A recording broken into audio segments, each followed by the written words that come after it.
मी अनेक वर्षापूर्वी काही तरुणांशी बोलत असताना त्यांना हे शिक्षण दिलं आणि देवाने एका तरुणाच्या मनामध्ये ते कार्य केलं आणि त्याला समजलं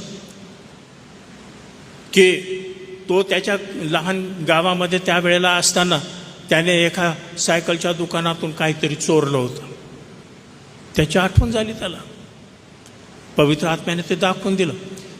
सायकलला ज्या रंगीत प्लास्टिकच्या मूठ येते की नाही, त्या तो होता तिथं उभा राहिला आणि त्या दुकानदार बोलत असताना त्याने गपचूप त्या घातल्या खिशातून पळून गेला. लहान मुलगा होता त्यावेळेला तो.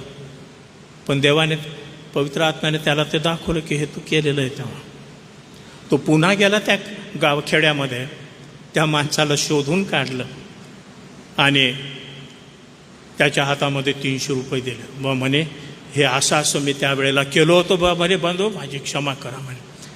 त्या माणसानं सांगितलं दुकानदार, अरे म्हणे जाऊ दे म्हणे, काय तेवढं त्याचं आता इतके वर्ष होऊन गेले. नाही म्हणे ते जमत नाही म्हणे, आमच्या देवाला ते चालत नाही. त्यावेळेला ते 8 आण्याच्या 2 मुठा असतील, पण त्यांनी ते 300 रुपये भरपाई करून दिली त्याच्यासाठी.